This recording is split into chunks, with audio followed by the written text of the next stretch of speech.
गुरुजी शुक्राना, गुरुजी अनंतम शुक्राना हमारे गुरुजी महाराज का। ओम नमः शिवाय, शिवजी सदा सहाय। ओम नमः शिवाय, गुरुजी सदा सहाय। शुक्राना अनंतम शुक्राना। जय गुरुजी, जय गुरुजी, जय गुरुजी। संगत जी, शिव पुराण जो रीडिंग चल रही है, इसके जितने भी पार्ट्स, जितना भी अब तक हम पढ़ चुके हैं, वो सब एक प्लेलिस्ट में तैयार हो चुका है और करते जा रहे हैं। तो अगर कोई संगत पहले वाला पार्ट भी सुनना चाहती है तो वो प्ले लिस्ट से ले सकते हैं। जय गुरु जी, शुक्राना गुरु जी। अब हम पहुंचे हैं 38th पार्ट पर। इससे पहले हमने पढ़ा था कि किस तरह शिवगणों ने दक्ष का वध कर दिया। अब 38 है, शिव द्वारा दधीची को अमृतत्व की प्राप्ति। सूत जी बोले, ब्रह्मा जी के इतना कहने पर नारद जी ने फिर उनसे पूछा कि हे ब्राह्मण, शिवजी को त्याग विष्णु जी दक्ष के यज्ञ में क्यों गए, जिससे उनका अपमान हुआ? क्या विष्णु जी भगवान शंकर के भक्त नहीं थे, जो उन्होंने उनके गणों से युद्ध तक किया? मेरे इस संदेह को दूर करने के लिए शिवजी का चरित्र सुनाइए। ब्रह्मा जी बोले, हे विप्रवर, मैं सबके संदेहों को निवृत्त करने के लिए तुम्हें शिवजी का चरित्र सुनाता हूँ। ध्यान देकर सुनो। पहले कभी दधीची के शाप से विष्णु जी का ज्ञान भ्रष्ट हो गया था, जिसके कारण ही वे दक्षराज के यज्ञ में गए थे। इस पर नारद जी ने पूछा कि मुनि श्रेष्ठ, दधीची ने विष्णु जी को शाप क्यों दिया? वे तो उनके परम सहायक थे, विष्णु जी ने उनका क्या बिगाड़ दिया था? ब्रह्मा जी बोले, एक शुभ नाम का राजा था, जिसने दधीची मुनि की बड़ी मित्रता थी। कुछ दिनों के पश्चात दधीची से उसका एक बड़ा अनर्थकारी विवाद हो गया। दधीची ने कहा कि 3 वर्णों में ब्राह्मण ही श्रेष्ठ है। इस पर राजा श्रुव, जो लक्ष्मी के मद में चूर्ण था, उसने कहा, नहीं, सब वर्णों का श्रेष्ठ राजा है। राजा सर्व में है, यह श्रुति का वाक्य है। जो सबसे बड़ा है वह मैं हूँ, और हे च्यवन पुत्र, मैं तुम्हारा पूज्य हूँ। इस पर दधीची को बड़ा क्रोध आया और उन्होंने अपने गौरव से राजा श्रुव के सिर में जोर का एक घूसा मार दिया। श्रुव मूर्छित होकर पृथ्वी पर गिर पड़ा, परंतु जैसे ही उसको होश आया, उसी क्षण उस दुष्ट श्रुव ने दधीची पर वज्र चला दिया। उससे घायल हो दधीची मुनि पृथ्वी पर गिर पड़े। फिर संभल कर उठे तो उनसे बदला लेने के लिए उन्होंने शुक्राचार्य का स्मरण किया। शुक्र आए तो उन्होंने शुभ के प्रहार से उत्पन्न दधीची के मर्म को ठीक कर दिया।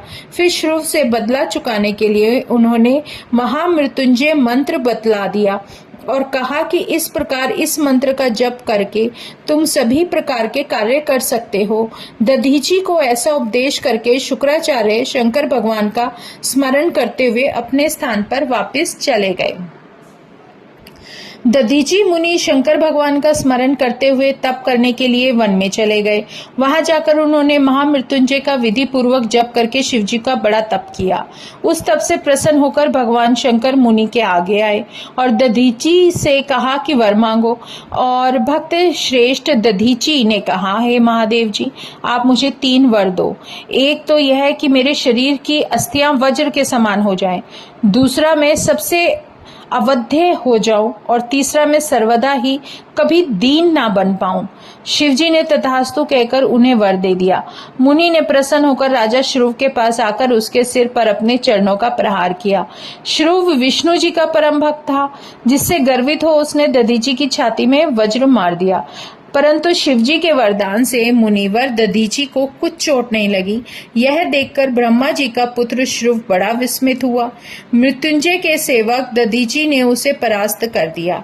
उस पराजय से लज्जित होकर राजा श्रुव वन में तपस्या करने चले गए और मुकुंद भगवान की आराधना की। उससे प्रसन्न हो गरुड़ पर बैठे हुए भगवान विष्णु उसे दर्शन देने आए। विष्णु भक्त श्रुव ने उनसे दधीची द्वारा अपने अपमान की बात कहकर मृत्युंजय का प्रभाव कहा। विष्णु जी ने कहा, अवश्य शंकर जी के भक्त को किसी का भय नहीं है। उन्हें दुख देने से मुझे और देवताओं को शाप पड़ता है। उसी ब्राह्मण के शाप से तो अब दक्ष के यज्ञ से मेरा भी विनाश और पुनरुत्थान होगा। हे राजेंद्र, मैं सभी यत्न तो नहीं कर सकता, परंतु ऐसा कुछ अवश्य करूंगा जिससे दधीची पर विजय प्राप्त हो। श्रुव ने कहा, अच्छा, यही सही। अब चैप्टर है विष्णु दधीची संवाद। अब विष्णु भगवान और दधीची जो थे उनके बीच में क्या क्या बातें हुई वो सब बताई गई हैं। ब्रह्मा जी बोले, अब एक दिन राजा श्रुव का कार्य सिद्ध करने के लिए भगवान विष्णु महर्षि दधीची के आश्रम में पहुंचे और उनसे कहा कि हे महर्षि, आपसे एक वर मांगने आया हूँ। महर्षि दधीची शिव के परम भक्त थे। उन्होंने जो नेत्र बंद कर शिव का ध्यान किया तो उन्हें विष्णु का कपट ज्ञात हो गया। उन्होंने कहा, मैं समझ गया, परंतु आप भगवान हैं, मैं आपसे क्या कहूँ। फिर ब्राह्मण का वेश धर कर आए हो। हे सुव्रत, आप इस वेश को त्याग दो। मैं शिव जी का भक्त हूँ, मैं सब कुछ समझ गया हूँ। राजा श्रुव के कल्याण के लिए आप मुझसे छल करने आए हो, परंतु मैं आपसे कहता हूँ कि अपने शुद्ध रूप में होकर आप भगवान शंकर का स्मरण करो। उनके स्मरण से आपको किसी प्रकार की चिंता नहीं करनी होगी। देखो, मुझे शंकर जी की कृपा से देवता दैत्य किसी से भय नहीं लगता। इस पर विष्णु जी ने महर्षि दधीची को प्रणाम करके कहा, हे महामुनि, अवश्य आपका कहना सत्य है और मैं जानता हूँ कि जब से आप शिव भक्त हुए हो तब से आपको किसी का भय नहीं रहा, परंतु आप मेरे कहने से एक बार राजा शिव के पास जाकर उससे ये कह दीजिए कि मैं तुमसे डरता हूँ। विष्णु जी की ऐसी बात सुनकर शैव शेठ दधीची ने हंसते हुए कहा कि मैं शिव जी के प्रभाव से कभी किसी से नहीं डरता, तो फिर उनसे यह कहने के लिए क्यों जाऊं। इस पर विष्णु जी को क्रोध आ गया और उन्होंने अपना चक्र उठाकर महर्षि दधीची को मारना चाहा, परंतु ब्राह्मण पर वह नहीं चला। तब कुंडित दधीची ने हंसते हुए भगवान विष्णु से कहा, हे भगवान, ये शिवजी का दिया हुआ चक्र आप मुझ पे छोड़ना चाहते हो, परंतु नहीं चला। चलता भी तो कैसे? शिवजी का अस्त्र मुझ जैसे ब्राह्मणों के लिए नहीं है। यदि आप क्रोधित ही हैं तो क्रम से ब्रह्मास्त्र आदि अस्त्रों तथा बाण आदि का प्रयोग कीजिए। फिर तो दधीची को सच में निराश ही हुई और ब्राह्मण और पराक्रमहीन समझकर विष्णु जी ने क्रोध करके उन पर अपनी सारे अस्त्र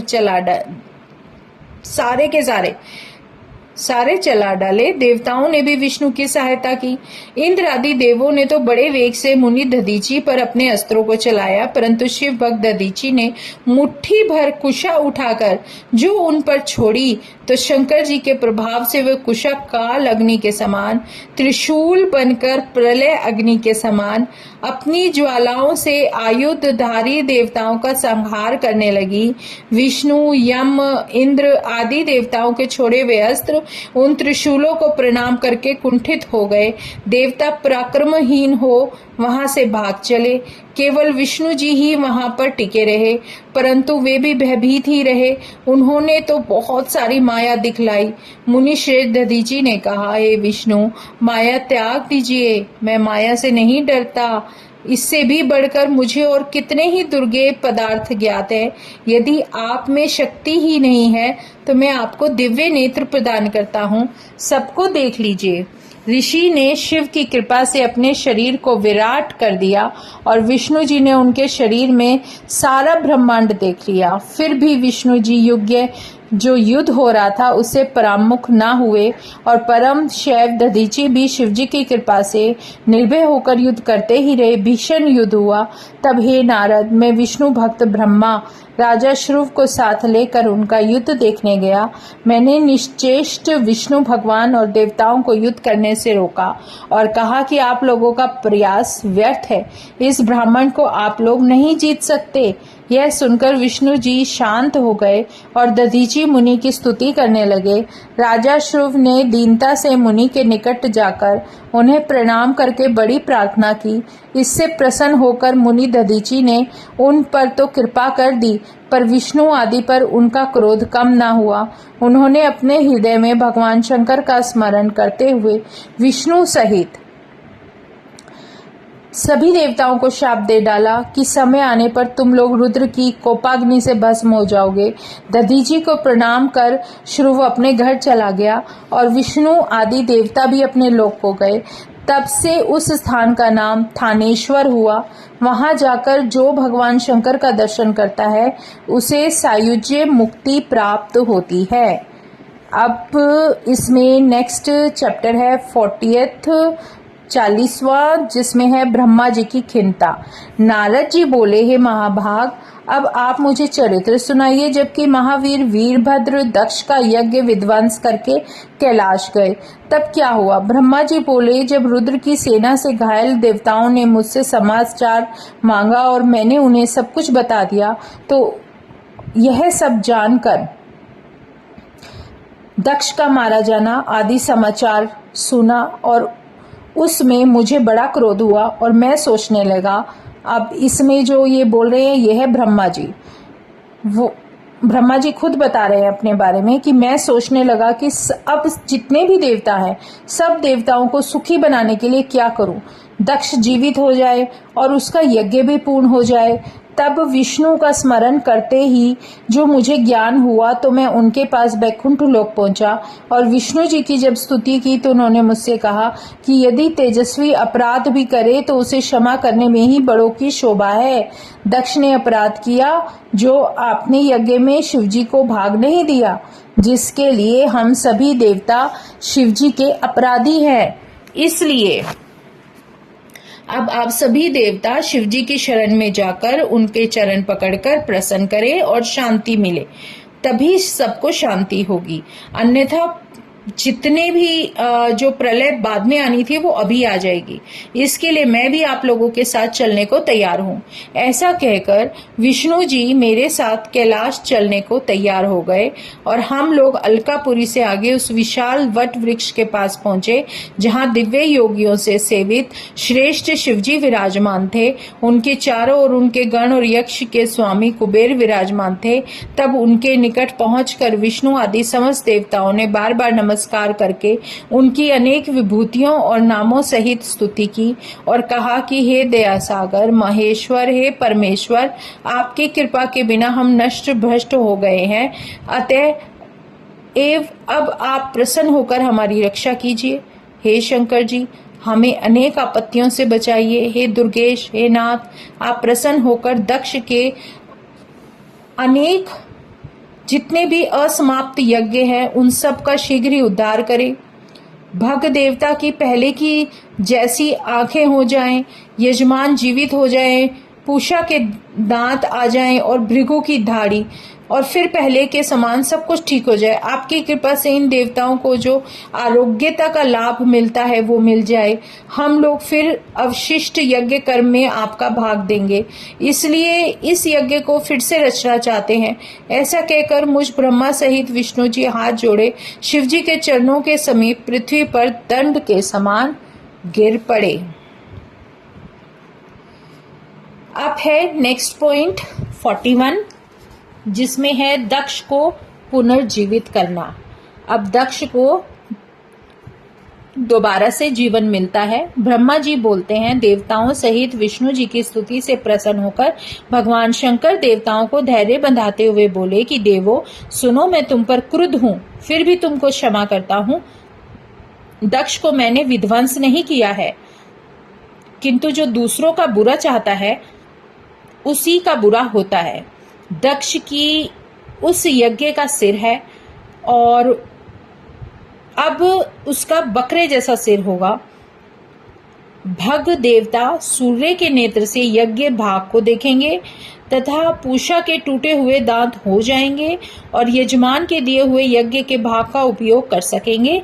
मैं यह सत्य कहता हूँ, मेरा विराधक भृगु बकरे सी दाढ़ी पाएगा और मेरे गणों द्वारा मारे गए देवताओं के टूटे हुए अंग भी ठीक हो जाएंगे और सभी अधवर्यु प्रसन्न होंगे।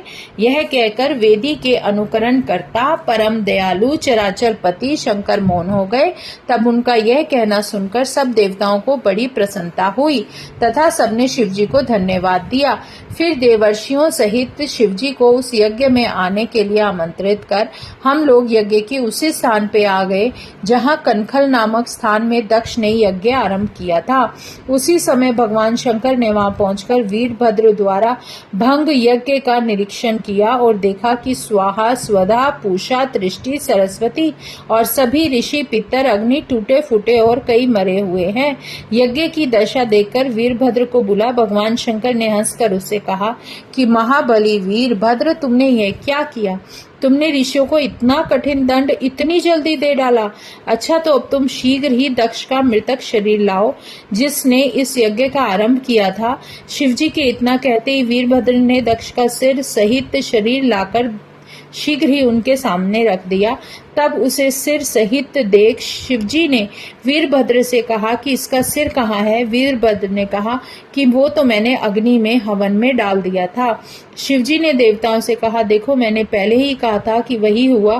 फिर भगवान शंकर ने यथोचित पशु अर्थात बकरे के सिर लेकर दक्ष के धड़ के साथ जोड़ दिया और जैसे ही कृपा दृष्टि से देखा वह जीवित हो उठा। उसने उठते ही प्रसन्न शंकर को दर्शन दिए और भगवान शंकर के चरणों में प्रणाम किया। भगवान शंकर का दर्शन करके उसका कलुषित हृदय निर्मल हो गया। फिर कल्याण कारक भगवान शिव की विनम्र भाव से स्तुति करने लगा। उसकी स्तुति सुनकर भगवान शंकर प्रसन्न हो गए और मुझ ब्रह्मा ने भी इंद्र आदि देवताओं और लोकपालों सहित शंकर जी की स्तुति की। जय गुरु जी, शुक्राना गुरु जी। अब हम 41 चैप्टर तक शिव पुराण रीड कर चुके हैं। शुक्राना गुरुजी महाराज का अनंतम शुक्राना। ओम नमः शिवाय, शिवजी सदा सहाय। ओम नमः शिवाय, गुरुजी सदा सहाय। शुक्राना, अनंतम शुक्राना।